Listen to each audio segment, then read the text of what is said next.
आप देख रहे हैं प्रेस कॉन्फ्रेंस दिबांग के साथ। इस प्रेस कॉन्फ्रेंस में मेहमान से पूछा जाएगा हर जरूरी सवाल। नमस्कार, प्रेस कॉन्फ्रेंस में आपका स्वागत है। मैं हूं दिबांग।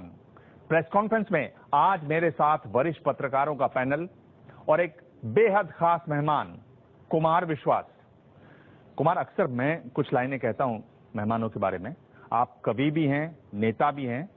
2 लाइनें अपने बारे में खुद कविता की कि मैं भाव सूची उन भावों की जो बिके सदा ही बिन तोले, तन्हाई हूँ हर उस खत की जो पढ़ा गया है बिन खोले, जो कभी नहीं बरसा खुलकर हर उस बादल का पानी हूँ, लव कुश की पीर बिना गाई सीता की राम कहानी हूँ। बहुत सरल, बहुत सरल, लेकिन कुछ लोगों के लिए बहुत जटिल। उम्मीद है कि यहाँ लिफाफे खुलेंगे इस शो में और आप बरसेंगे भी। जी, आपसे सभी जरूरी सवाल पूछे जाएंगे, लेकिन उससे पहले ये रिपोर्ट। कोई दीवाना कहता है, कोई पागल समझता है। अरविंद केजरीवाल 15,000 लोगों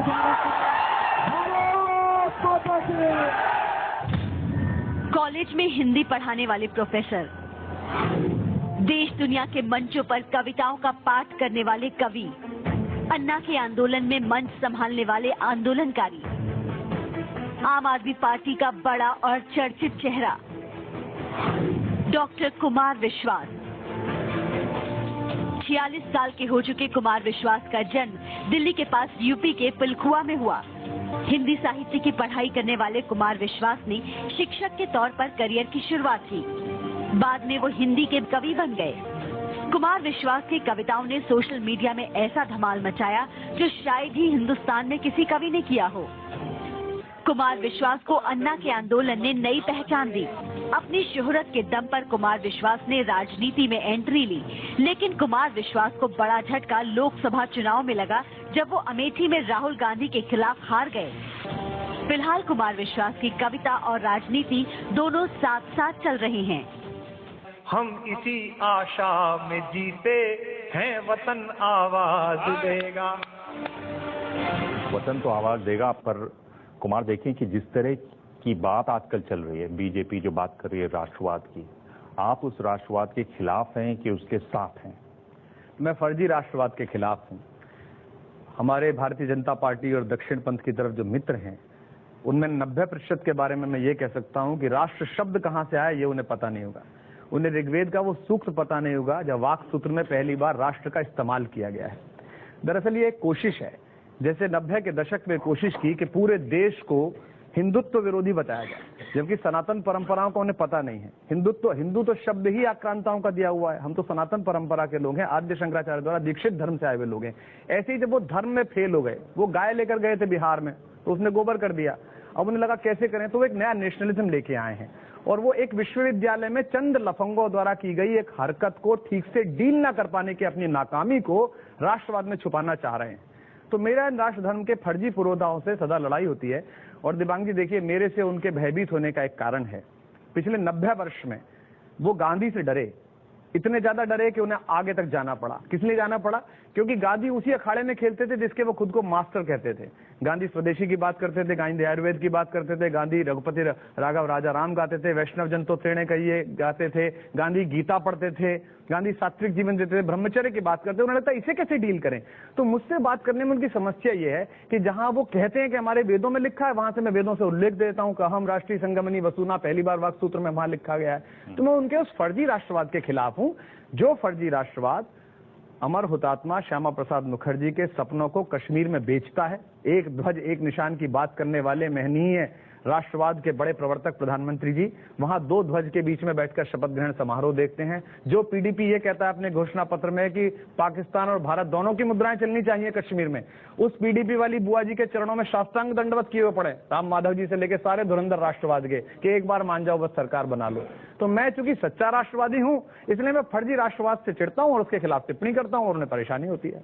जनता के ऊपर इस राष्ट्रवादी हमले का काफी असर हो रहा है और वो गहराई तक जा रहा है, उसका कैसे मुकाबला करेंगे? देखिए अभय जी, अगर देश के गृह मंत्री सशक्त हों, अगर देश की आईबी विरोधियों के पीछे लगने की बजाय सही तरह से ढूंढे, तो उन 4 लफंगों को जिन्होंने भारत माता के खिलाफ नारे लगाए, उनको पकड़ के अब तक जेल में होना चाहिए। लेकिन नौटंकी चल रही है, बंद कर दो, फला कर दो, वो आदमी का ही नहीं पकड़ा जा रहा। क्या देश इतना असमर्थ हो गया 125 करोड़ का? तो ये सब जो फर्जी राष्ट्रवाद है कि जिस समय पठानकोट के अमर शहीद लेफ्टिनेंट निरंजन की हत्या का षड्यंत्र सियालकोट के हवाई अड्डे पे बन रहा था एयरबेस पे, उसी समय राष्ट्रवादी प्रधानमंत्री कश्मीरी चाय के चुस्कियां ले रहे थे। इससे ध्यान हटाने के लिए एक नई चीज लेके आए, वो दिल्ली से लेके बिहार तक कास्ट, धर्म, इन सब से अलग होकर लोगों ने अपना वोट डाला। अब मेरा एक सामान्य सा सवाल है दिवांग जी, आपके माध्यम से देश से सवाल है। भारतीय जनता पार्टी के बहुत बड़े बौद्धिक विमर्श के स्वामी जो विदेश से पढ़ के आए, उनका कहना शटडाउन कर दो। भाजपा के ऑफिशियल हैंडल जेएनयू शटडाउन चला रहे हैं। लेकिन मुझे बताइए कि उसी सरकार में निर्मला सीतारमण जैसी विदुषी महिला उद्योग और वाणिज्य संभाल रही हैं, जो जेएनयू की पड़ी हुई हैं। इसी सरकार में विदेश सचिव वो जेएनयू के पड़े हुए हैं। विदेश मंत्रालय के पहले 7 बड़े अफसर जेएनयू के पड़े हुए हैं। तो क्या प्रधानमंत्री इतने भोले हैं कि विदेश नीति जैसी महत्वपूर्ण चीज देशद्रोहियों के अड्डे से दीक्षित स्नातकों को दे दी गई है? ये गलत बात है। जहां से नामवर सिंह आते हो, जहां से रोमिला थापर आती हो, जहां से शर्मा जी आते हो, रामशरण शर्मा, अगर आप पूरे कैंपस को पेंट करना चाहेंगे तो ये जो येल से डिग्री लेके आई है विदुषी और इन सबके साथ में लगे हुए लोग, इनका षड्यंत्र पास नहीं होगा। 4 लफंगे हैं, वो चाहे जादवपुर में लगाएं, चाहे जेएनयू में लगाएं, चाहे मेरठ में लगाएं, पकड़ के उनमें 4 जूते मारो और बंद करो और उन पर राष्ट्रद्रोह का मुकदमा चलाओ, बाहर नहीं आने चाहिए वो। आपने रोमिला थापर की बात की। रोमिला थापर का आपको मालूम है ना, ये कहना है कि राष्ट्र शब्द जो वहां इस्तेमाल हुआ है ऋग्वेद में, वो वैसा नहीं है जो आज का राष्ट्र है। वो शायद कौटिल्य के अर्थशास्त्र में कहीं ज्यादा दिखाई देता है, पर मैं वहां नहीं जा रहा हूँ। मैं उनका देखिए आदत, मैं वहां नहीं जा रहा हूँ। मैं इस सवाल पे आ रहा हूँ कि तो आप क्या कह रहे हैं कि जेएनयू एक ऐसा अड्डा बने जहां लोग इस तरह के नारे लगाएं? बिल्कुल। और उस मौके पे नारे लगाएं जब हमारे जवान वहां शहीद हो रहे हों। किसी की हिम्मत कैसे हो जाए हिंदुस्तान में भारत मां के खिलाफ नारा लगा दे? और नारा लगाने के बाद वो कौन सी सरकारें हैं, उनकी क्या नपुंसकताएं हैं कि वो आदमी जेल के भीतर नहीं है? आप उन सब लोगों को पकड़ रहे हैं, आप जेएनयू के विरोध में प्रचार कर रहे हैं। देखिए, मैं आपसे स्वयं कह रहा हूं, एक हमारे ऋषि हैं चारवाक, जो हमारी पूरी परंपरा के खिलाफ बोलते हैं। कहते हैं जब तक जियो मौत से जियो, उधार लो और घी पियो, और अगर आपने उधार का घी पचा लिया तो किसकी मां ने दूध पिलाया जो आपसे पैसे वापस ले ले? तो इसलिए कहते हैं महर्षि हैं। वो तो इसलिए कहते हैं कि पुनर्जन्म पता नहीं कब होगा। नहीं, लेकिन दिवांग जी वो भी महर्षि हैं। उनको लोगों ने नहीं कहा इनको पाकिस्तान छोड़ के आओ, इनको बाहर निकाल दो, ये तो देशद्रोही हैं, जूते मारो इनको, ये सब नहीं कहा उन्होंने। अगर देश की कोर्ट के अंदर पुलिस के रहते हुए कोई व्यक्ति सुरक्षित नहीं है, चाहे अपराधी है चाहे नहीं है। छोटा सा एक बच्चा कल हमारे घर पे आया हुआ था, वो अपने पापा से पूछ रहा था ये कन्हैया बुरा आदमी है क्या? तो उसके पिताजी ने कहा बेटा अभी तय नहीं हुआ है, अभी बात चल रही है कि अच्छा है कि बुरा है, मुकदमा चलेगा। तो बोला जब अभी बात चल रही है तो वकील अंकल क्यों शोर मचा रहे हैं? कितनी अजीब बात है, कितनी प्यारी सी बात है जो मैं और आप नहीं समझ पाए। तो आप इस देश को उसी माहौल में ले जाना चाहते जो आप राम मंदिर के समय ले गए, और हुआ क्या? रामलला टाट में है, पट्टे सारे ठाट में है, सारे कोठियों में बैठे, रामलला टाट में बैठे हुए हैं। तो ये देश दोबारा मूर्ख नहीं बन सकता। आप भारत माता के खिलाफ बोले, आप उसको बंद कर दीजिए, हमें दे दीजिए दिल्ली पुलिस, हम इन राष्ट्रवादी फर्जी गुंडों को भी संभाल देंगे और दिल्ली पुलिस को भी संभाल देंगे। मुझे अनुपम खेर ट्रोल कर रहे थे और उनका कहना ये था कि मां के खिलाफ इस तरह के जब नारे लगेंगे तो आपके जज्बात भड़केंगे। ये उन रक्षकों की विफलता है जिनके रहते मां के खिलाफ नारा लग गया। अगर मैं कहीं बैठा हूं, मेरे किसी टीवी शो में, चाहे वो भारत का प्रतिनिधि हो चाहे किसी अलगाववादी राजनीति का प्रतिनिधि हो, भारत मां के खिलाफ बोल के दिखा दे तो मैं उसको चुप कर दूंगा। पर मैं ये थोड़ी करूंगा कि मैं उसको पीटने लगूं, कूटने लगूं, मेरे 4 समर्थक टीवी चैनल में घुस के उसको कूट पीट दे। ये तो बाहर खड़े उस सिपाही की विफलता है, ये बाहर खड़ी उस जज की विफलता है, उस न्यायपालिका की विफलता है, ये गृह मंत्री की विफलता है, आईबी की विफलता है। आपके रहते अचानक तो नारा लग नहीं गया होगा। कह रहे हैं 2 साल से राष्ट्रवादी विरोधियों का अड्डा बना हुआ है, तो भाई 2 साल से कर क्या रहे हो आप सिर्फ यही कर रहे हो कि make in India, skill India, तो अब नया प्रोग्राम भी चला दो, बीट इन इंडिया, उसकी बाकायदा लॉन्चिंग कर दो, उसके लिए भक्त निर्धारित करो, ये पीटेंगे, यहाँ पीटेंगे, ये पिटने की जगह होगी, ये टारगेट लिस्ट होगी, प्रधानमंत्री इनको संबोधित करेंगे, उनको ज्ञापन देंगे, तो नया प्रोग्राम भी चलाओ, बीट इन इंडिया। दादरी होती है तो केजरीवाल साहब दादरी चले जाते हैं, जबकि आपके यूपी से कोई लेना देना नहीं है आपकी पॉलिटिक्स का। हैदराबाद में रोहित वेमुला का होता है, आप रोहित वेमुला के लिए वहां पे केजरीवाल चले जाते हैं। लेकिन जब पठानकोट होता है तो केजरीवाल को कई हफ्ते लग जाते हैं वहां जाने में, वो भी काफी क्रिटिसिज्म के बाद वहां पहुंचते हैं। मालदा में आप ना कुछ बोलते हैं ना वहां पे आप जाते हैं। तो आपको लगता है कि आप भी सत्ता की लालच में वोट बैंक की राजनीति करने पर आप भी आमादा हो गए हैं? अगर आप दादरी को पठानकोट से जुड़े तो बहुत खराब बात है। पठानकोट एक ऐसा मैटर है कि ड्रग्स के माध्यम से वहां के लोग सम्मिलित हुए और बाहर के लोग आए और उन्होंने हमारी भारतीय अस्मिता पे हमला करा। अगर आप उसमें मौके पर पहुंचे तो वो बड़ी घृणित राजनीति है। हमको एनएसए पे विश्वास करना पड़ेगा, हमको गृह मंत्रालय पे विश्वास करना पड़ेगा, अपनी महान भारतीय सेना पर विश्वास करना पड़ेगा और उसके बाद हमें उसकी आलोचना करनी पड़ेगी। इसलिए मुझे आश्चर्य है कि अगर जो लोग देखते हैं, जिस समय पठानकोट चल रहा था, पहला ट्वीट किसी राजनीतिक पार्टी का मेरा आया था जिसमें मैंने कहा था ये वक्त हिंदुस्तान के जाबाज बेटों के साथ खड़े होने का है, इसकी विवेचना करने का नहीं है, ये बाद में कर लेंगे। उस समय तो हमें अपनी सरकार के साथ खड़ा होना है, हमें कहना है कि प्रधानमंत्री जी आप लड़िए, गृह मंत्री जी आप लड़िए, चाय मत पीजिए इसके साथ, मारिए इनको घुस के। एक बात जिसमें आप बिल्कुल दूसरी पार्टियों जैसे हैं वो ये है कि थोड़ी सी भी आपकी कहीं आलोचना हो जाए तो आप और आपके प्रवक्ता बिल्कुल लठ लेके बैठ जाते हैं, जबकि ये परिकल्पना थी कि भाई आप लोग एक कंस्ट्रक्टिव एंगेजमेंट की बात सोचेंगे, बात करेंगे, एक बातों को सही तरीके। ये बीमारी आपको कैसे लगी? क्या मुश्किल क्या है आपको? नहीं, देखिए कोई ऐसी बीमारी भी नहीं है, ऐसा परसेप्शन हो गया है, अब हम उसे सुधारने की कोशिश करेंगे। 7-8 महीने मैंने इन दोनों भाजपा और कांग्रेस के चरित्र हनन जैसे दुष्चक्र को झेला है, जहां सुबह दोपहर शाम मेरे खिलाफ विश्वमन किया गया।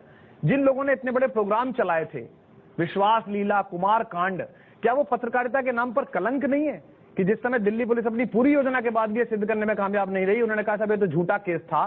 खुद कांग्रेस की जो स्पोक पर्सन थी, जो महिला आयोग के अध्यक्ष थी, उन्हें कोर्ट में लिख के देना पड़ा कि साहब ये झूठा केस था। अब उसके बाद चुप हो गए। तो मेरा भी तो परिवार है ना, मेरे भी माता पिता होंगे, मेरी पत्नी होगी, मेरी बेटी होगी, वो टीवी पे खबर चल रही है तो एक सामान्य आदमी को रिएक्शन आता है। अब आप इसे घुटा हुआ पॉलिटिशियन बना दीजिए, बिल्कुल वो क्या कहेगा, यह सब हमारे विरुद्ध जो हो रहा है समय इसका न्याय करेगा, ऐसा थोड़ी बोलेंगे। गुस्सा आता है, गुस्सा मुझे भी आया उस समय के लिए, लेकिन अब काल चक्र है। जिन्होंने राष्ट्रवाद के सबसे बड़े प्रवर्तक और हिंदुस्तान के सबसे आत्मीय नेता अटल बिहारी वाजपेयी जी पर चारित्रिक टिप्पणी की, उनके व्यक्तिगत निजी जीवन पर आरोप लगाए, वो आज भाजपा के खैरख्वाह हैं, संकट मोचक हैं, उनके वकील हैं। और दूसरी जो एक बात जिसमें आप दूसरी पार्टियों जैसे हैं वो ये है कि आपके यहाँ भी एक हाई कमांड कल्चर है। कुछ लोग बैठ के तय कर लेते हैं कि ये होगा और वही पार्टी में होता है। नहीं, एक पार्टी है जिसमें आजकल एक आदमी की चलती है, दूसरी पार्टी है जिसमें एक परिवार की चलती है। हमारे यहाँ 4-5 की चलती है तो हम ज्यादा डेमोक्रेटिक है, हम ज्यादा सही है, लेकिन ऐसा है नहीं। दोनों खबरें आप लोग चलाते हैं, एक तरफ तो ये चलाते हैं कि अरविंद की चलती है, एक तरफ ये चलाते हैं कि अरविंद से मतभेद है बहुत सारे लोगों के, मेरी चलाते रहते हैं। तो दोनों में से एक बात तय होगी ना, या तो मतभेद होंगे या नहीं होंगे। जबकि शुरुआत में जब आप आए थे तो ऐसा लगता था कि आप हर बात रायशुमारी से करेंगे। ऑनलाइन सभाएं हो रही हैं, विधायकों के साथ मीटिंग हो रही है और बहुत पारदर्शिता है। मेरे ख्याल से इतनी सुविधा के साथ नेताओं से जो सत्ता में बैठे हुए लोग हैं शायद ही कोई मिल पाता हो जितना हमारे यहाँ होता है। सब आदमी घुस रहे हैं, सब अपनी बात कह रहे हैं, यहाँ तक कि मुख्यमंत्री बोल रहा है, मुख्यमंत्री बैठा, कैबिनेट बैठी, एक लड़की आती है और फेंक के चली जाती है शाही आराम से। अगर ऐसा हो नहीं हो तो दूसरी पार्टी में देखो, आप छू भी नहीं सकते हैं, वो बम भी हो सकता है जो फेंक के गई। तो इसका मतलब लोग छू पा रहे हैं, बात कर पा रहे हैं, कह पा रहे हैं, तभी ऐसा हो रहा है। चलिए, अब बाकियों जैसे हैं या नहीं हैं उसके लिए ये एक बयान है, ये बड़े नेता हैं। अरे तुम्हारे तो कर्म फूटे हैं, मेरे तो शब्द खराब होंगे। मैं तो गांव का सिवानी में पैदा हुआ था, हिसार के पास एक गांव है मेरा, हो सकता है मेरे शब्द खराब है। तुम्हारे तो कर्म खराब हैं, तुम अपने कुकर्मों की माफी मांगो देश से, मैं अपने शब्दों की माफी मांगूंगा देश से। इसमें क्या खराब बात है बताइए। एक निर्वाचित 700 सीटों के मुख्यमंत्री के ऑफिस में सुबह 9 बजे आप सीबीआई घुसा देंगे इसलिए कि वो डीडीसीए की फाइल आपको चेक करनी है, और उस व्यक्ति से आप प्रतिक्रिया मांगेंगे तो क्या कहेगा? कह रहे साहब आपने ऐसा क्यों बोल दिया? उसने कहा भी मेरे तो शब्द खराब है, मैं गांव का आदमी, तुम्हारे तो कर्म खराब है। कर्म खराब है, सचमुच खराब कर्म है। देखिए कुछ परसेप्शन होते हैं, जैसे नरेंद्र मोदी का परसेप्शन है कि वो देशभक्त हैं। अरविंद केजरीवाल के बारे में ये बात पूरा देश मानता है, जानता है और विश्वास करता है कि वे बेहद ईमानदार व्यक्ति हैं, ईमानदारी के लिए लड़ रहे हैं, भ्रष्टाचार के विरुद्ध लड़ रहे हैं। अब आप उनके यहाँ भ्रष्टाचार के आप छापा डाल देंगे तो लोग आपको गालियां बकेंगे नहीं बकेंगे, और आदमी को गुस्सा आएगा कि नहीं आएगा? इसमें सही बात है, गुस्सा उसको आया, भोला आदमी है, सीधा गुस्सा आया, सीधा व्यक्त कर दिया। आप कह रहे हैं कि भाषा खराब है, इसमें क्या भाषा खराब है? पर इसमें क्या कह रहे हैं कि ये डरपोक हैं, प्रधानमंत्री नाम लेकर कह रहे हैं कि वो साइकोपैथ हैं। साइकोपैथ कह रहे हैं आप? देखिए, आप मुख्यमंत्री हैं, प्रधानमंत्री के बारे में आप इस तरह की भाषा इस्तेमाल कर रहे हैं कुमार। मैं तो ज्यादा अंग्रेजी आप कह रहे हैं कि इसमें गलत क्या है? मैं ज्यादा अंग्रेजी नहीं जानता, लेकिन मैं ये मानता हूं कि अरविंद का जो उस वक्त का गुस्सा है वो बहुत ही जस्टिफाइड है। वो ये बताता है कि वो एक पारदर्शी व्यक्ति हैं, उनके अंदर जैसी भावनाएं आती हैं उसके हिसाब से वो काम करते हैं। भारत की घुटी हुई राजनीतिक विज्ञता ये कहती है कि ऐसी बातें नहीं करनी चाहिए। बड़ी पॉलिटिकल क्लास और उस पॉलिटिकल क्लास की समीक्षा करने वाले लोग ये कहते हैं कि ये बातें नहीं करनी चाहिए। करनी कैसी चाहिए? महाराष्ट्र में जाइए और कहिए कि ये नेशनल करप्ट पार्टी है, और बाद में कहिए कि भाव के लिए तो हर जगह से सलाम आता है। करनी कैसी चाहिए कि श्यामा प्रसाद मुखर्जी का हम बलिदान का बदला लेंगे, एक ध्वज एक निशान होगा, और 2 निशानों के नीचे बैठ जाना चाहिए। और कुमार, हम तो ये समझते थे कि अच्छा राजा वही होता है जिसमें संवेदनाएं होती हैं, है तो तभी तो बोल गया। संयम होता है। हल्का ऊपरी पानी न हो जो बर्फ की तरह ठंड में जम जाए और गर्मी हो तो उड़ जाए, वो गहरा बहता पानी होना चाहिए, ऐसा हम समझते थे। ये आप परिभाषा उसकी बदलना चाहते हैं अरविंद के लिए? भारतीय राजनीति के शीर्ष पर जब जब संवेदनशील लोग बैठे हैं, चाहे वो अटल बिहारी वाजपेयी हों, चाहे लाल बहादुर शास्त्री हों, तब तब उन्होंने, या भारत के राष्ट्रपति भवन में जब राजेंद्र बाबू बैठे, राष्ट्रपति भवन में एपीजे अब्दुल कलाम बैठे, ये वो लोग थे जिनकी संवेदना का जो उछाल था बड़ा वोकल था, बाहर तक बहता था। तब तब अच्छे निर्णय हुए हैं, क्योंकि देश में काम तो अपने आप चलता रहता है, महत्वपूर्ण निर्णय का समय तब आता है जब आपकी संवेदना प्रबल हो। और अरविंद जैसे दोस्तों की, साथियों की और मेरे जैसे व्यक्तियों की अगर संवेदना प्रबल है राजनीति में, हम हर्ट होते हैं, खुशी होते हैं, नाचने भी लगते। बताइए, एक छोटा सा चुनाव जीता दिल्ली का, जरा सा ही तो चुनाव था, ऐसी क्या प्रसन्नता थी कि एकदम इतने पागल हो गए आप कुमार विश्वास के, आप छज्जे चढ़ के नारा लगा रहे हैं और कह रहे हैं कि उत्तर से लेकर दक्षिण तक पूरा प्रधान बदल डाला, दिल्ली ने बटन दबा के पूरा हिंदुस्तान। बाकी आपकी सलाहें बिल्कुल निश्चित रूप से मानने योग्य है। अरविंद को भी अपनी राजनीति पर बहुत काम करना है, व्यक्ति के रूप में भी बहुत काम करना है। विष्णु के अवतार थोड़ी है जो पूर्ण पुरुष होंगे। और ये आप बार बार क्यों मोदी से क्यों भिड़ जाते हैं? मतलब वो देश के चुने हुए प्रधानमंत्री हैं, पार्टी को पूर्ण बहुमत है, आप एक राज्य भी नहीं है दिल्ली, वहां के मुख्यमंत्री हैं। ये मुझे भी आप बार बार क्यों मोदी से बराबरी करते हैं? नरेंद्र मोदी देश के प्रधानमंत्री दुनिया भर में जाते हैं, घूमते हैं, जैसे उनको सिर्फ दिल्ली के अलावा कुछ दिख नहीं रहा ऊपर से। ये भाव आप क्यों देना? मैं भी इस बात पे आश्चर्य हूं कि 29 राज्यों के प्रधानमंत्री को एक अर्ध राज्य में इतनी रुचि क्यों है? क्योंकि मैं मानने को तैयार नहीं हूं कि नजीब जंग साहब, बस्ती साहब, गृह मंत्री राजनाथ सिंह जी, ये इतनी बड़ी फिगर हो गए कि प्रधानमंत्री से पूछे बिना ये काम करते होंगे कि सोमनाथ का कुत्ता पकड़ना है, और बाद में कोर्ट के कि कुत्ता भी निर्दोष है और सोमनाथ भी निर्दोष है। आप क्या कह रहे हैं कि सोमनाथ का कुत्ता पकड़ा गया तो प्रधानमंत्री जी ने कहा होगा बस्ती साहब के, बस्ती साहब उसका कुत्ता पकड़ लो? नहीं, मैं ये नहीं। आपको लगता है कि दिल्ली पुलिस के कमिश्नर को सीधे प्राइम मिनिस्टर से मिलना चाहिए? वो गृह सचिव से बात करे, गृह मंत्री से बात करे, और प्रधानमंत्री के मिलने कैसे गए? सूट में गए, ड्रेस में नहीं गए, और बाहर निकल के शेरो शायरी करने लगे, कैसे कैसे लोग हो गए, क्या हो गया। ऐसा होता है क्या? अगर प्राइम मिनिस्टर ने डांटा होता है, कुछ कहा होता है कि क्या बकवास हो रही है यार, कि कोर्ट में से आदमी पिट रहा है, तो वो बाहर मुंह लटकाए आते, बिना बयान दिए चले जाते। वो तो आराम से, इसका मतलब अंदर जाके पीठ पे हाथ फिराया होगा कि जिंदाबाद जिंदाबाद, चिंता मत करना, पद तैयार है, काम ठीक से करे रहो। उसकी शुभकामना मैं बस्ती साहब को दे भी चुका हूं। आपने आपके मैनिफेस्टो में चुनाव के पहले ये माना है कि ये केंद्र शासित प्रदेश है और इसे पूर्ण राज्य का दर्जा दिया जाएगा। जब आपको ये मालूम है केंद्र शासित प्रदेश है तो यहाँ केंद्र का शासन चलेगा, फिर ये आप परसेप्शन क्यों बनाने में लगे हो बार बार कि केंद्र इसमें इंटरफेयर कर रहा है? ये एक परसेप्शन की लड़ाई आप ऐसा क्यों लड़ रहे हो कि जैसा मोदी आपको काम ही नहीं करने दे रहा है, 24 घंटे हाथ पकड़ के बैठे हैं? इन्हीं चुनावों में और पिछले चुनाव में मैंने पूरी दिल्ली में होर्डिंग देखे, प्रधानमंत्री का चेहरा लगा हुआ है जिसमें लिखा था कि अगर हम जीतते हैं हम इसको पूर्ण राज्य का दर्जा देंगे। इस पूर्ण राज्य के दर्जे पे मैं मान के चलता हूं कि प्रधानमंत्री की भी राय है, भाजपा की भी राय है, कांग्रेस भी ये कहती है, हम भी ऐसा कहते हैं, तो हो जाना चाहिए। या तो भाजपा अगली बार से ये कर दे, अगर हम जीते तो बिहार को पैकेज देंगे और नहीं जीते तो नहीं देंगे, अगर हम जीते तो दिल्ली को पूर्ण राज्य का दर्जा देंगे, नहीं जीते तो फिर हम केजरीवाल को तंग करेंगे। तो ये पूरा देश देख रहा है वो जो कर रहे हैं। भारत एक ऐसा देश है जहां जो विक्टिमाइज होता है उसके प्रति सिंपैथी होती है।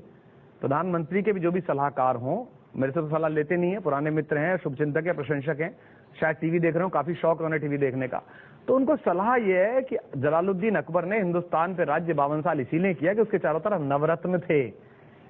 29 राज्यों के प्रधान हैं वो कार्यकारी, मेरे भी प्रधानमंत्री हैं। इस अकेले आधे राज्य के केजरीवाल के पीछे क्यों पड़े हुए हो? इसे क्यों बराबर में लाके लड़ रहे हो? वरना वो प्रधानमंत्री कैंडिडेट हो रहा है, अपने आप ही हो रहा है। अरे ये है ही केंद्र शासित प्रदेश सर, ये कम से कम आप पहले इसको पूर्ण राज्य का दर्जा देने के लिए बिल पास कर लीजिएगा, प्रस्ताव लाइएगा, केंद्र में जाइएगा। ये कोई लड़ाई लड़ने का तरीका होता है? मेरा वही बार बार जब आप कहीं असफल होती है आपकी पार्टी तो घुमा फिरा के मेरा कहना यह है कि पहले ये तय कर लें कि राज्य उन्हें चलाना है कि हमें चलाना है। जब अफसरों की ट्रांसफर करने हो तो जंग साहब कहते हैं हमें करना है, जिस समय कूड़े का ढेर होता है वो गोवा चले जाते हैं। अभी जेएनयू विवाद हो रहा है तो वो चुप बैठे हुए हैं। ये कोई तरीका थोड़ी होगा कि क्राइसिस दिल्ली में होगा तो आप लंदन चले जाओगे, जैसे हम पहला कहा करते थे कांग्रेस के टाइम में, देश स्पेन में, पप्पू स्पेन में। ये नहीं चलेगा कि दूध मलाई राजा खाए और चीची चीची कौवा खाया, थोड़ी चलता है देश। भाई आप तय करिए। तो आप भी जनादेश से आए हैं, आपकी पार्टी में 1000 लोग थे जो आपके विरोधी हैं और अब 2000 हैं जो आपके विरोधी हैं, पर जनादेश आपके साथ था तो सबको कहना पड़ा नरेंद्र भाई ने गौरव का पल दिया है, उन्हें भी कहना पड़ा। तो जनादेश का सम्मान करिए। और ये जो दिल्ली में हो रहा है और लगातार हो रहा है और बहुत सड़कों पर हो रहा है, चाहे जेएनयू की बात हो या जो पटियाला कोर्ट में सुप्रीम कोर्ट के कहने के बावजूद हो रहा है, इसमें आप तो कहीं दिखाई नहीं दे रहे हैं। आम आदमी पार्टी सिरे से गायब है। जिस दिन ये घटना हुई सबसे पहली प्रतिक्रिया आम आदमी पार्टी की आई, सबसे पहली। अगर आप ये चाहें कि अब हम जेएनयू जाके ये काम करें तो फिर क्या चलेगा? देखिए अब ये कूदे राजनीति में। भाई ये फेलियर है आईबी का, ये फेलियर है गृह मंत्री जी आपका, ये फेलियर है बस्ती साहब आपका। हो सकता है इसके बाद आप मिजोरम में राज्यपाल मिले मुझे, पर प्लीज अपनी उस लाल बत्ती के लिए और अपने उस लाल सलाम के लिए लाट साहब बनने के लिए जेएनयू जैसे परिसर को कलंकित मत करिए। आप लोग भी अब ड्राइंग रूम से बैठ के एक ट्वीट कर देते हैं, जमीन पे सड़क पर उतरने वाले आम आदमी पार्टी के कार्यकर्ता वॉलंटियर वो कहाँ हैं? देखिए, जब आप सरकार में हैं तो आप सरकार की तरह काम करते हैं। सरकार ने काम किया, गृह मंत्री सरकार ने मुलाकात की, सरकार ने राष्ट्रपति जी से मुलाकात की, सरकार के पास लेफ्ट और जनता दल यूनाइटेड के लोग आए, उन्होंने कहा कि हम केंद्र सरकार की इंक्वायरी संतुष्ट नहीं है, आप अपनी इंक्वायरी बनाइए। चीफ मिनिस्टर ने कहा हम अपनी इंक्वायरी कमेटी बना देते हैं आपके कहने पर। आप यही कर सकते हैं, मेरे ख्याल से इतना ही होना चाहिए। और धीमे धीमे लोग इस बात को समझ रहे हैं कि अपनी नाकामी छिपाने के कारण इस पूरे खेल को राष्ट्रद्रोह और राष्ट्र धर्म के नाम से बताया जा रहा है। जो लोग देश का कोयला बेचते रहे हों, जो लोग इस देश के स्वदेशी के विचार को गिरवी धर के आते हो 28-28 साल के सीईओ के चरणों में जाके विदेश में, वो लोग अगर हमें राष्ट्र धर्म सिखाएंगे, राष्ट्रवाद सिखाएंगे, तो ये तो फिर वही हो गया कि सूरज में लगे धब्बा कुदरत के करिश्मे हैं, बुत हमको कहें काफिर अल्लाह की मर्जी है। ये आपने वायदे किए थे मैनिफेस्टो में। दिल्ली स्किल मिशन में आपने कहा कि आप 1 लाख लोगों को पहले 2 साल तक ट्रेनिंग देंगे, इसमें कुछ हुआ नहीं। दूसरा, आपने कहा कि जो वैकेंसीज हैं उनको हम लोग तुरंत भरेंगे। 55,000 वैकेंसीज की आपने बात की, जिसमें 4,000 डॉक्टर, 15,000 नर्स हैं, उसमें कुछ नहीं हुआ। दोनों पर उप मुख्यमंत्री काम कर रहे हैं, मुख्यमंत्री काम कर रहे हैं लगातार। और जो उनके वादे हैं, टाइमलाइन, वो भी अपना मैनिफेस्टो गीता की तरह, कुरान की तरह, बाइबल की तरह लगातार पलटते हैं कि क्या क्या कहा जा रहा है, और लगातार हो रहा है। और ये आपका जो प्रश्न है ये प्रासंगिक, और मुझे लगता है आने वाले समय में भी आपको लगातार पूछना चाहिए। मुख्यमंत्री से भी पूछना चाहिए, उप मुख्यमंत्री से पूछना चाहिए, मुझसे भी पूछना चाहिए, क्योंकि ये जो जवाबदेही है अगर ये तय नहीं होगी तो जनता समझ जाएगी। आप भी सीख गए, मतलब खूबसूरत मोड़ जो सवाल को दिया है वो दर्शक देख रहे हैं, मैं भी देख रहा हूँ। काम थोड़ा ठीक है, लेकिन ये एडमिट भी साथ साथ कर लिया कि जो वायदे किए थे उनमें बिल्कुल फेल हो गए हैं। सैकड़ों करोड़ रुपए आपने फूंके हैं विज्ञापनों में, क्या इसी साल भर की नाकामी को कवर करने की कोई कोशिश है, या कि आपको मालूम है कि मीडिया कहीं सच न बता दे, सच न लिख दे अखबारों में, तो उससे बचने के लिए साजिश की गई?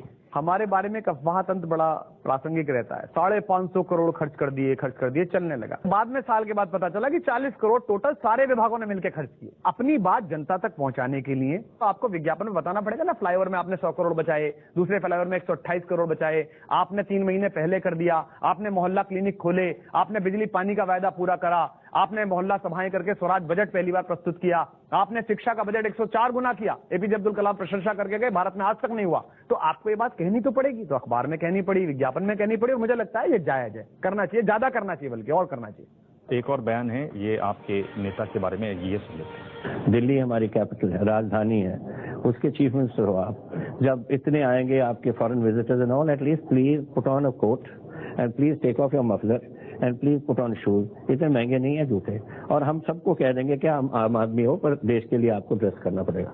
अगर वो नहीं करेंगे तो आप भिजवाने को तैयार हैं उनको सूट बूट और एक जूता? जरूर, मेरे से जो अगर उनको प्रॉब्लम आ रही है, if he such a poor man, he just raise his salary by 400%, but अगर कमजोर उसको जूता नहीं खरीद सकते, मैं जूता भेज देता हूँ, नो प्रॉब्लम।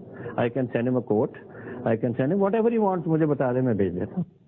मुझे विदेशी लोग आते हैं, उनसे मिलना पड़ता है, मुख्यमंत्री हैं, मफलर बांध देते हैं, चेहरा दिखाई नहीं देता, चपली पहन के आ जाते हैं, जवान मार्च करते हैं, उनको लगता है कैसा ये आदमी है। पहले आर्यभट्ट अजय माकन थे जिन्होंने शून्य की खोज की अपनी पार्टी के लिए दिल्ली में, और अब अगले शून्य की खोज इनकी है। इनके जीवन का आखिरी समर है, और वो जो बेचैनी है और वो जो हताशा है उनके चेहरे पे दिखाई दे रही है।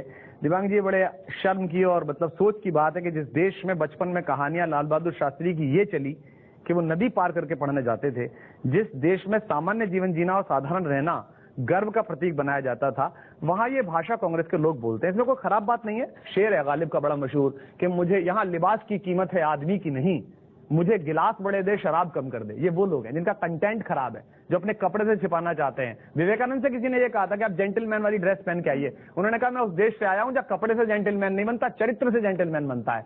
तो इनसे बड़ा कपड़ा अरविंद केजरीवाल के तन पर है, ये होंगे महाराज, इनका कितना ही बड़ा कोहिनूर लगा हो। इनसे निवेदन है कि जितने सूट भेजने हैं, मैं थैंक यू का लेटर भेजूंगा। मैं तो ब्राह्मण हूं, मांग के खाने की मेरी परंपरा है, 5000 साल की, धन्यवाद भी करूंगा, हाथ भी जोड़ूंगा इनके लिए, मुझे भिजवा दे, मैं पहन लूं। दिल्ली से बाहर निकलने की आप कोशिश कर रहे हैं, आप उत्तराखंड में देख रहे हैं, पंजाब एक जाने की बड़ी बात हो रही है, उस पर क्या हो रहा है कुमार? पंजाब मन बना चुका है। पंजाब ने तय किया है कि वो करप्शन से, पंजाब ने तय किया है कि वो नशे से मुक्ति पाएगा। अब अकालियों का एक ही एजेंडा है कि पूरे डिस्कोर्स को रिलीजन पे लेके आओ, धर्म पे लेके आओ। इनका एक ही एजेंडा है कि इस तरह की मजाक उड़ाओ। ये दोनों एजेंडे चलने वाले नहीं हैं। और मैं आज आपके चैनल पे कह के जा रहा हूं कि 80 से कम सीटें हम पंजाब में जीतेंगे नहीं। उत्तराखंड में हम आंदोलन जरूर कर रहे हैं, अभी सबसे वैलिड प्रश्न हमने उठाए, वहां सारे आंदोलन हमने किए हैं, वहां कोई भाजपा आंदोलन नहीं कर रही, कांग्रेस आंदोलन नहीं कर रही, वो तो पार्टी सरकार में है।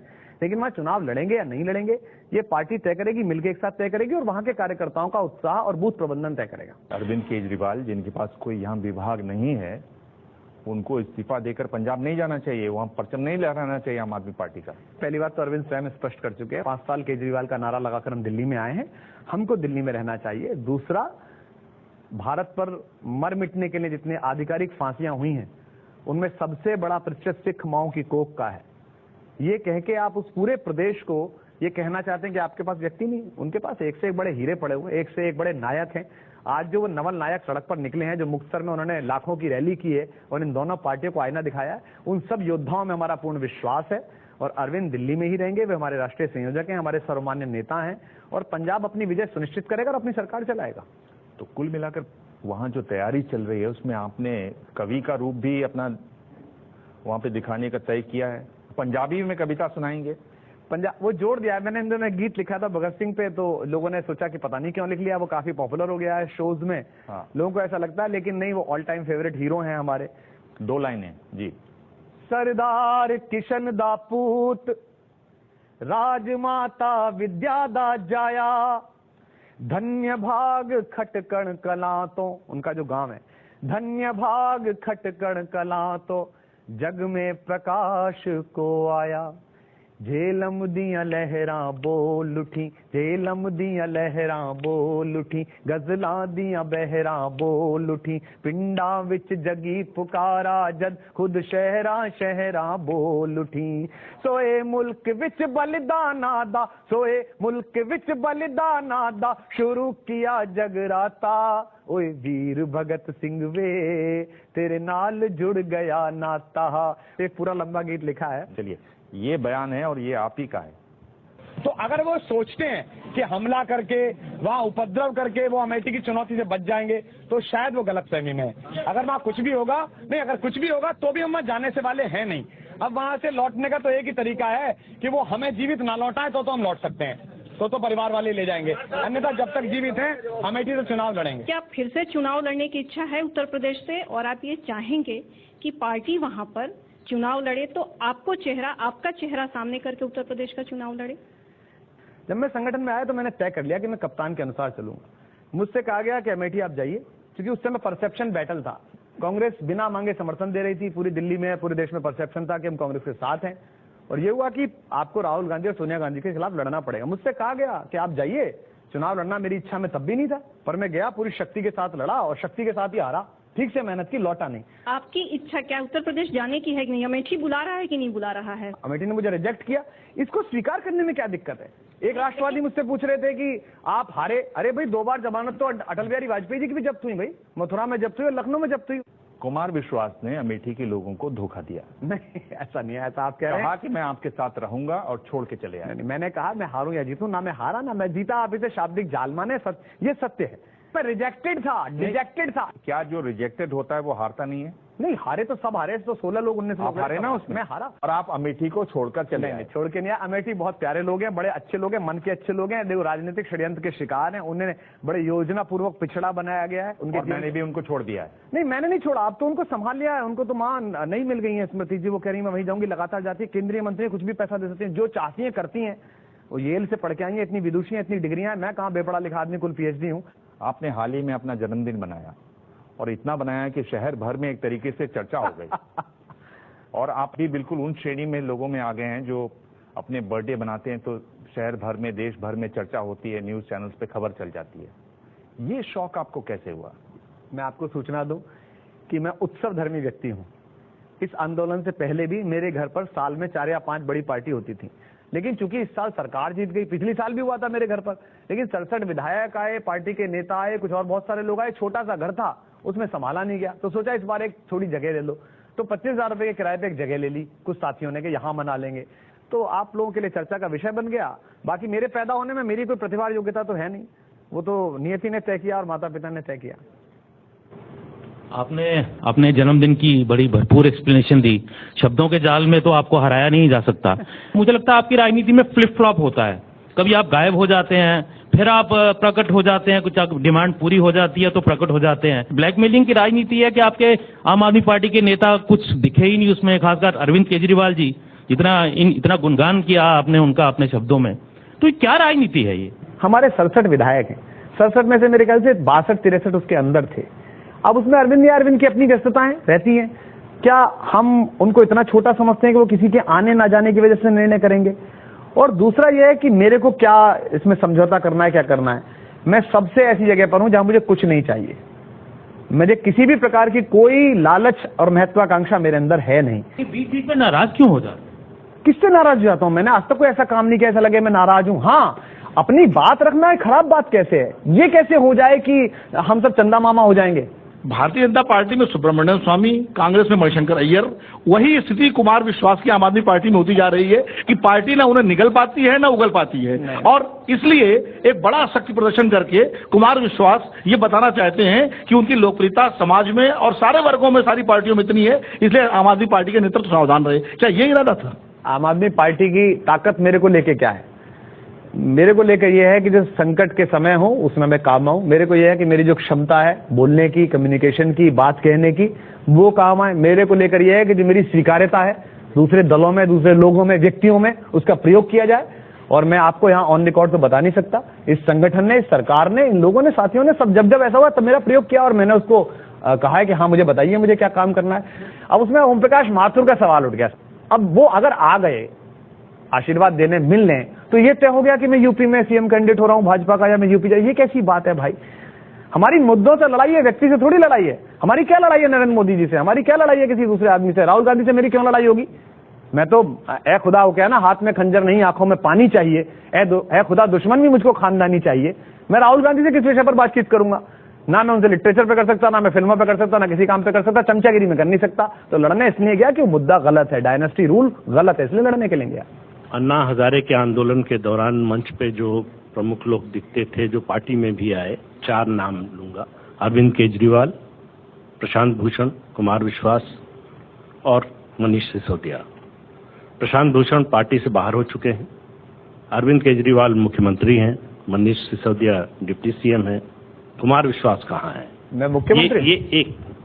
ये सवाल मैंने इसलिए नहीं पूछा कि आप किसी पद पर हैं या नहीं, सवाल पार्टी की विचारधारा। इतनी देर से जितना भी आप बोले हैं उसमें से अगर आपका चेहरा हटा दिया जाए तो ऐसा लगता है कि भाजपा का कोई प्रवक्ता बोल रहा है। आप जो कुछ आलोचना में कहते हैं भाजपा की, आरएसएस की, उसमें भाव ये होता है कि असली दुकान इधर है, वो नकली है। तो मैं मानता हूं कि मैं पार्टी में सबसे पीछे का कार्यकर्ता हूं, मैं मुख्यमंत्री हूं, मैं उप मुख्यमंत्री हूं, मैं मानता हूं कि मैं उसमें सब कुछ हूं। यानी कुछ नहीं हूं? नहीं, मैं सुबह उठता हूं तो सबसे ज्यादा साथी से मिलता हूं, उसके बाद मुझे कुछ काम होता है तो मैं सेक्रेटरीट बुलाया जाता हूं तो मैं चला जाता हूं। मुझे अगर पार्टी बुलाती है, आज भी मीटिंग है यहाँ से निपटने के बाद, फंड की मीटिंग है और बाकी चीजों की मीटिंग है जिनमें चर्चा होगी, मैं वहां चला जाऊंगा ऑर्गेनाइजेशन की मीटिंग में। ये बार बार जो आप संघ और भाजपा की भाषा बोलते हैं उससे एक ध्वनि निकलती है, बहुत से लोगों को लगता है कि आप हैं आम आदमी पार्टी में, लेकिन आपका मन, आपका दिल जो है, दरअसल क्या है कि भारतीय जनता पार्टी ने कुछ चीजों को, जैसे धर्मनिरपेक्षता है, उसको कांग्रेस ने पेटेंट करा रखा है और उनसे बड़े दुश्मन धर्मनिरपेक्षता के आज तक पैदा नहीं हुए। ऐसे ही राष्ट्रवाद जैसे पवित्र शब्द का सबसे ज्यादा अभद्रता के साथ इस्तेमाल किया है तो इसी परिवार ने किया है, दक्षिणपंथियों के भाजपाइयों ने। तो मुझे उसका कष्ट होता है। तो मेरा कहना है कि विपक्ष का मतलब विरोध थोड़ा ही है। भारतीय जनता पार्टी छद्म राष्ट्रवाद को, फर्जी राष्ट्रवाद को पोषण करती रही है। पहले धर्म का करती थी, अब राष्ट्रवाद का। तो मुझ जैसे व्यक्ति को खड़ा होकर तो उन्हें बताना पड़ेगा कि राष्ट्र की असली परिभाषा ये है, जो तुम दे रहे हो वो नहीं है, तुम्हें तो पता ही नहीं है। लोकतंत्र जो है वो करीब 2000 साल पुराना है। आज दुनिया भर में इस पर डिबेट चल रही है बहुत। एक बात जो ये बताती है कि भाई लोकतंत्र में कुछ नेताओं के पास बहुत ज्यादा पावर आ जाती है और जिम्मेदारी बहुत कम। उससे बचने के लिए कोशिशें हो रही हैं कि भाई लोगों को भी शामिल करें, जो कोशिश यहाँ शुरुआत में आपने दिखाई, पर उसमें मुश्किल आती है कि लोग फिर बहुत ज्यादा डिमांड करते हैं। और मुश्किल इसलिए भी आती है क्योंकि नेताओं को क्लैरिटी नहीं होती कि वो क्या कर सकते हैं और क्या नहीं। इस पर दुनिया भर में चर्चा चल रही है। आम आदमी पार्टी भी इसी का शिकार लगती है। मैं बात कर रहा हूं, आपने तय किया कि भाई हम लोगों की सीधी बात सुनेंगे। इतने लोग आए कि आप उसको संभाल नहीं पाए जी। दोबारा उस गली की तरफ आप मुड़े ही नहीं। हमको इस बात का बिल्कुल अहंकार नहीं है कि हम विष्णु के अवतार हैं, संपूर्ण कलाओं से दीक्षित हैं। हम सामान्य मनुष्य हैं। बिल्कुल हमने एक ऐसा प्रयास किया कि हम जनता से जुड़ें। कानून व्यवस्था या ऐसी व्यवस्था में हम उसे संभाल नहीं पाए। सबने देखा इसमें क्या नई बात है, फुटेज है। उसका एक सिस्टम डेवलप किया चीफ मिनिस्टर ने और एक ग्रीवेंसेस सेल बनाई जिसमें बाकायदा सुबह सैकड़ों लोग आके अपनी बातें कहते हैं और पूरी सेल एक है। क्या देश में असहिष्णुता है? क्या किसी परिस्थिति में लेखकों को पुरस्कार वापस करने चाहिए या नहीं करने चाहिए? पहली बात, मुझे आज तक नगर पालिका भी पुरस्कार नहीं मिला, नगर पालिका का भी, और मैं बड़ा खुश हूं। और जैसे मेरे कर्म है उसमें लग नहीं रहा कभी मिलेगा। पुरस्कार देना ना लौटाना ये उनका निजी विषय है। रविन्द्रनाथ टैगोर ने भी उपाधि लौटाई थी और बहुत सारे लोगों ने लौटाई है। वो अपना खेद, अपना आक्रोश कैसे व्यक्त करें वो उनकी निजी क्षमता और उनकी क्रिएटिविटी पर निर्भर है। जहां तक सहिष्णुता असहिष्णुता का कहना है, दोनों तरफ के कुछ अतिवादी लोग हैं।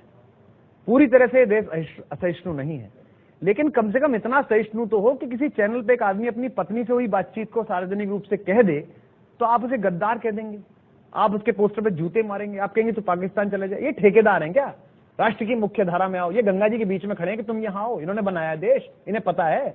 नाखून नहीं कटाया इन्होंने इस देश की आजादी के लिए, ना मैंने कटाया। जिन्होंने कटाया वो बड़े लोग थे। तो ये कौन डीलर आ गए नए तय करने वाले? तो मेरा कहना यह कि असहिष्णुता इतनी तो है कि एक मुनव्वर राणा बनाने में, एक मंगलेश डबराल बनाने में, एक राजेश जोशी बनाने में, एक बड़ा फिल्मकार बनाने के लिए हजारों करोड़ों लाखों लोग लगते हैं। और उसमें अगर देश के संस्कृति मंत्री कहें कि गलत लोग थे, इनको गलत चला गया था, वापस दे दो, तो बड़ी खराब बात है भाई। क्या आपको निजी तौर पे लगता है कि मोदी जी देशभक्त है, या जो फर्जी राष्ट्रवादी जो आपकी कैटेगरी थी उसमें आते हैं वो? नहीं, देश के प्रति उनका समर्पण है, पर फर्जी राष्ट्रवादी तो उनके थ्योरी है ना उन लोगों के यहाँ। भाई राम क्या थे? कसम राम की खाते हैं, मंदिर वहीं बनाएंगे। पिताजी की किसी ने नहीं खाई क्योंकि पिताजी अजर अमर नहीं है। उनकी कसम खाएंगे तो कुछ उल्टा ना हो जाए। राम अजर अमर है तो राम तो वहीं टाट में है। ये मेरा कहना यह है कि संवेदना के जो इश्यूज का दो तरह की राष्ट्रवादिता है। एक तो राष्ट्रवादिता जर्मन वाली है, राष्ट्र राष्ट्र आर्य रक्त अपने प्रयोग के लिए करा, उसके बाद काम खत्म हो गई। और एक है इस देश के जल जंगल जमीन, इसका आम आदमी, बंगाल से छत्तीसगढ़ से आने वाली छोटी बच्चियां इस देश के घरों में काम कर रही हैं। इस देश में इतने सारे लोग कुपोषण से मर रहे हैं। यहाँ के लोग, यहाँ का दोहन चल रहा, लूट चल रही है। इसको कौन संभालेगा राष्ट्र को? सवाल का जवाब नहीं दिया। सवाल का जवाब भी कह रहा हूं। फर्जी राष्ट्रवादिता का जो गैंग है उसके वो सरगना है भाई। वो अगर दो सेठों को लेकर विदेश में घूम रहे हैं, आप देखिए कोई भी दौरा हो, वो दो सेठ जी उनके साथ सजा मिलेंगे।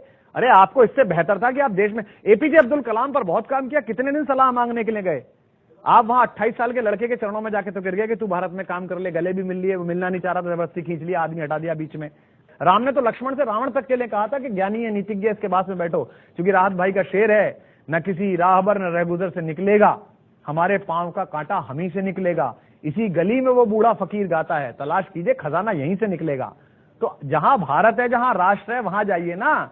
ये विदेश में समय बिताने से हिंदुस्तान में उजाला नहीं। यार 2 साल में कौन सा काम कर लिया? सेंसेक्स कर लिया, व्यापार कर लिया, सीमाएं सुरक्षित कर ली, पाकिस्तान को आईना दिखा दिया, अपनी पार्टी बांध ली, देश में सामाजिक समरसता ले आए, दंगे कम हो गए, देश में घृणा कम फैल गई। कौन सा ऐसा काम कर लिया जिसको लेके घूम रहे हैं कि भाई ये काम बहुत महान कर लिया? प्रेस कॉन्फ्रेंस में ये दौर है रैपिड फायर का।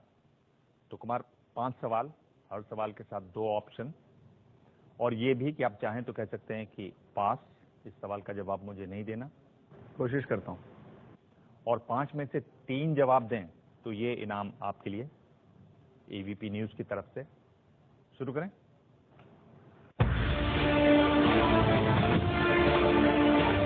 पहला सवाल, राहुल गांधी का जेएनयू जाने का फैसला सही था या गलत? गलत था। ये तो बड़ा आसानी से आपने जवाब दे दिया। बिल्कुल गलत था, और उसका कारण है कि राहुल गांधी, उनका मुहावरा जो मैंने बोला था वो सत्य है। देश स्पेन में होता है, वो स्पेन में होते हैं। ये क्या है, वो आके अचानक बीच में अचानक खबर चलती है वो देश में है नहीं, फिर फोटो दिखाए जाते हैं कि उत्तराखंड के जंगलों में दिखाई दिए, जैसे होता है ना कि तेंदुआ दिखाई दिया मुंबई के बाहरी इलाकों में। फिर वो अचानक आके बताते हैं थाईलैंड गया था, मैं चिंतन करने गया था। चिंतन तो भारत में ही कर लेते। तो ऐसे में वो आके अचानक ये दिखाते हैं, उन्हें पता भी नहीं होगा कि विमर्श क्या है, विषय क्या है, जेएनयू का क्या थॉट प्रोसेस है, बात क्या हुई है। चलिए दूसरा सवाल। एक तरीके से आप पार्ट टाइम पॉलिटिशियन हैं आम आदमी पार्टी में, तो वो इसलिए हैं कि आपको आपके मन मुताबिक जो भूमिका चाहिए वो नहीं मिली, या आपको लगता है कि अरविंद केजरीवाल की चमक के आगे मैं बिल्कुल खत्म हो जाऊंगा, मैं खो जाऊंगा? आपको ऐसा लगता है मैं फुल टाइम पॉलिटिशियन हूं, पर वो दैनिक प्रेस कॉन्फ्रेंस में बैठना, शाम को जो 6 बजे वो एक विमर्श होता है कि गरीबी की रेखा पे बहस शुरू होती है और रेखा की गरीबी पे खत्म होती है, उसमें आके मैं चें करूं लगातार, वो अब मेरे पास ना समय नहीं होता है, क्योंकि मुझे अपना घर चलाने के लिए कुछ काम भी करना पड़ता है, शोज भी करने पड़ते हैं। फिर पूछता हूं कि आप ये जो आम आदमी पार्टी में पार्ट टाइम पॉलिटिशियन की भूमिका में हैं, आपका डिक्लेरेशन ही गलत है। वो इसलिए है कि आपके पास मन मुताबिक काम आपको पार्टी ने नहीं दिया है, या आपको लगता है कि अरविंद केजरीवाल की चमक के आगे मैं बिल्कुल खत्म हो जाऊंगा? पहली बात तो अरविंद की चमक तो नेता की है ही भाई, लीडर तो वो हमारे लीडर हैं, वो तो रहेंगे ही, लेकिन काम तो मुझे मिला हुआ है। तो आपको आपका प्रश्न ही गलत है, इसका उत्तर क्या देना? ये तो आपके यहाँ किसी ने कहा भी नहीं होगा प्रश्न गलत है। जी, ये हमारे यहाँ कह चुके हैं, बीजेपी के नेता कह चुके हैं। ये प्रश्न गलत है, पास है, ये प्रश्न गलत है, पास। चलिए,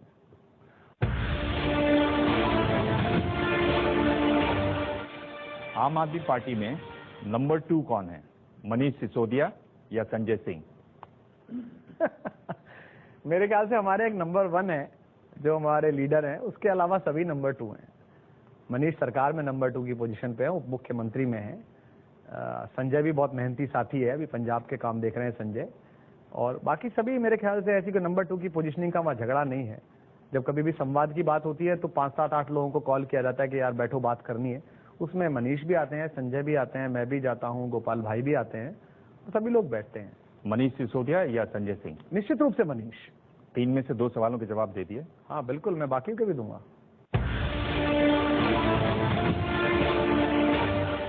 भ्रष्टाचार की लड़ाई में बड़ी भूमिका किसकी रही, अन्ना हजारे की या अरविंद केजरीवाल की? अन्ना हजारे। अन्ना हजारे के आंदोलन से ही विमर्श बना कि आज दिल्ली में सरकार है।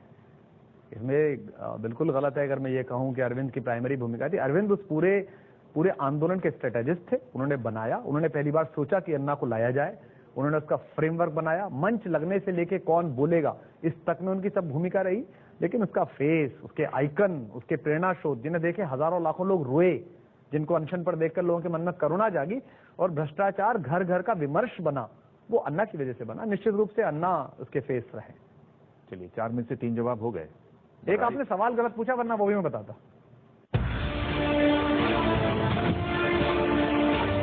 भविष्य में आप खुद को कहां देखते हैं, लोकसभा में या राज्यसभा में? मैं तो दोनों जगह देखना चाहता हूं। राज्यसभा अपर हाउस है, अच्छा सदन है, हमारी पार्टी के पास 3 सीटें भी हैं, लोग ऐसा मानते हैं, मैं भी ऐसा मानता हूं। इसमें हिपोक्रेसी क्यों करूं कि नहीं पार्टी जो कहेगी। मैं चाहता हूं कि मैं वहां जाऊं और मैं वहां बात बोलूं और उस जगह अपनी बात प्रभाव क्षमता के साथ रखूं। अगर पार्टी ये कहे कि 19 में मुझे चुनाव लड़ना पड़ेगा जैसे पहले लड़ना पड़ा, और लोकसभा में अमेठी जैसा ना हो, लोग मन दे दें मुझे, तो मैं लोकसभा में भी जाना चाहूंगा, उसमें क्या। और पार्टी के दोनों में नहीं जाना तो ठीक है भाई, जो काम दिया जा रहा है वो काम कर लूंगा, उसमें क्या है। आप दोनों में से कहां जाना चाहते हैं?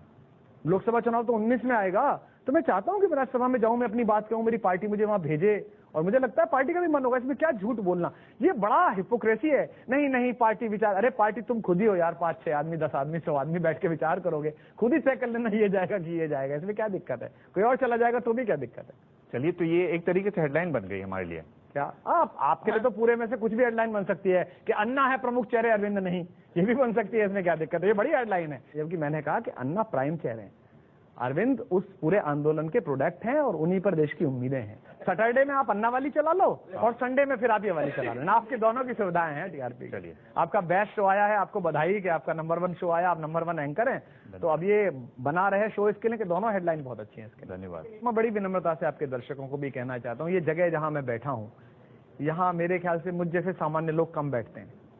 यहाँ वही लोग बैठते हैं जो सूट भेज रहे थे, जो खानदानी राजा हैं, या वो हैं जिनके पिताजी पहले इस लोकतंत्र के निर्वाचित राजा हो सके। हम जैसे लोग बहुत कम आए हैं और ये राजनीति की वजह से आए हैं। मैं कविता में कुछ भी लिख लेता, मैं यहाँ ना बैठता, मुझे पता है अपने बारे में। तो हम बहुत सामान्य लोग हैं, हमसे गलतियां भी हो सकती हैं, हमसे अपराध भी हो सकते हैं, लेकिन हमारे अंदर जो एक छोटा सा शिशु है उसकी परिरक्षा करना आप सबकी भी जिम्मेदारी है, देश की भी जिम्मेदारी है, हमारी तो जिम्मेदारी है ही कि मुर्दा लोहे को भी औजार बनाने वाले, अपने आंसू को भी हथियार बनाने वाले, हमको बेकार समझते हैं सियासतदान, मगर हम हैं इस मुल्क की सरकार बनाने वाले। बहुत बहुत धन्यवाद, बहुत बहुत बधाई आपको। मैंने जीता है, हासिल किया है, आपने जीता। धन्यवाद, बहुत बहुत। प्रेस कॉन्फ्रेंस में आज इतना ही, अगले हफ्ते मिलेंगे एक और खास मेहमान से। तब तक ताजा खबरों के लिए देखते रहिए एबीपी न्यूज।